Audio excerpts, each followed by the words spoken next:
So there's a new episode of Friendship is Magic out now, complete with everyone's favorite new character. Well, it was someone like that. Anyway, from a critic first and a fan second, here's the second opinion.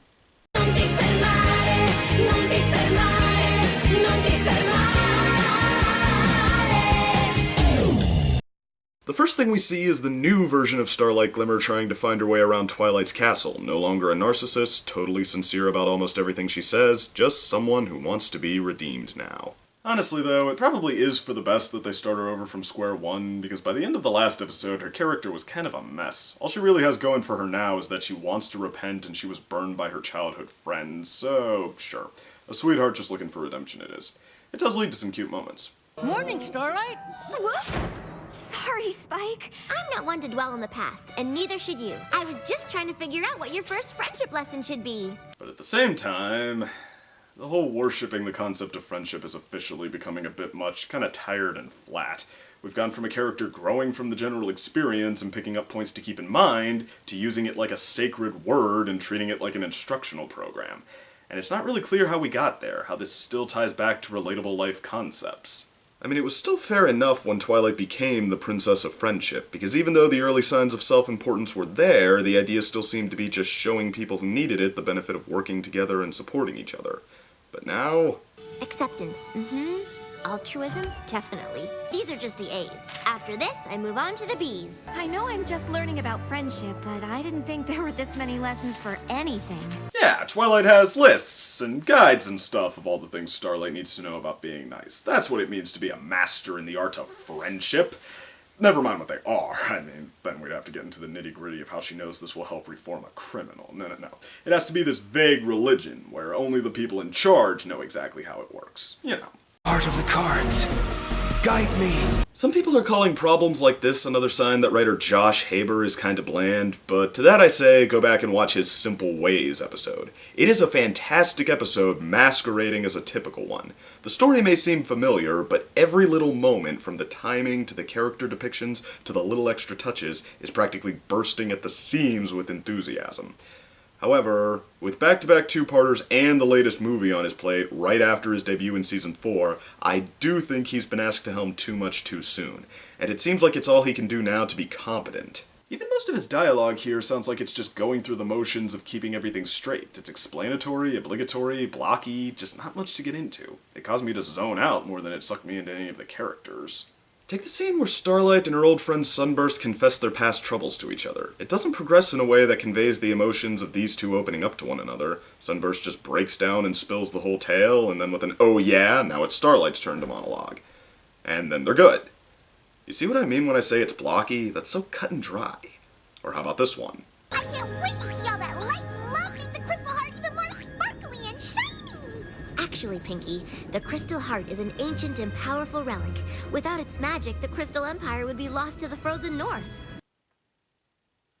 Boy, I can't wait to see Cadence either. It's not every alicorn that manages to start a family. Actually, Pinky, alicorn princesses are never born, they're made. There has never been an alicorn birth in the history of Equestria. That would be utterly shocking. Huh. Well, I guess you're lucky you had a teacher like Celestia to help you earn those wings. Actually, Pinky, Celestia's school offers some of the highest level magic lessons. Some unicorns find it so intimidating that they give up altogether and just sit around their houses all day with 3 times the ability of the average unicorn. Oh, Twilight, you're so silly. I wasn't asking about that at all. Speaking of asking things, did you know that nobody ever asked about how to put the Crystal Heart back together if it were to break? Just think, we'd be totally in the dark.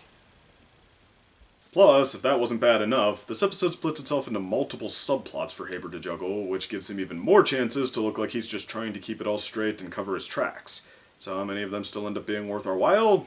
Well, first we have Shining Armor's parenting woes.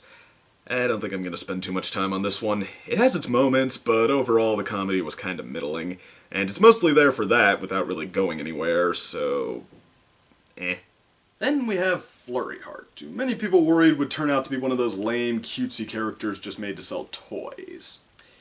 I kind of feel like when we make these complaints ahead of time, Ant-Man being a bad choice for a movie and whatnot, we don't expect it to really be as bad as all that. Like, that's just our way of keeping the writers in check.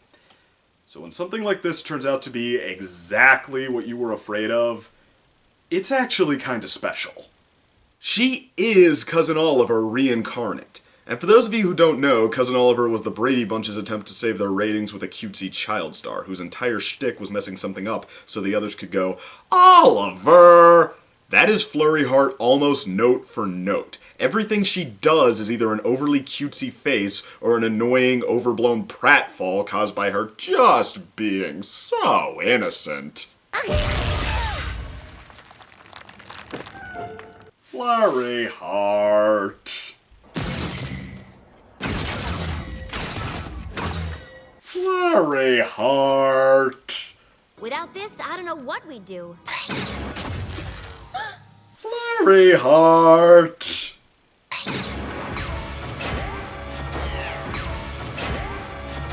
Oh, and for those of you who thought it'd be kind of stupid if she just sneezed and caused snowpocalypse like the trailer seemed to imply, don't worry.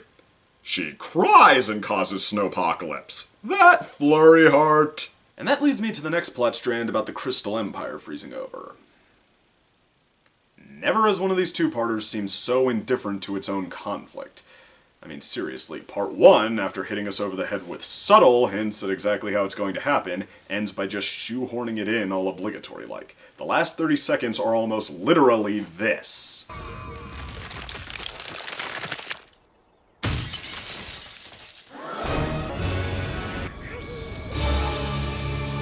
And in part 2, there's not much attempt to really show us the stakes. Instead, it seems more interested in bickering with the citizens and looking for the spell to fix the heart, which is so interesting that they devote most of it to hijinks with Flurry Heart, and disclaimers nobody asked for. What about when King Sombra ruled the Crystal Empire and the Crystal Heart was missing?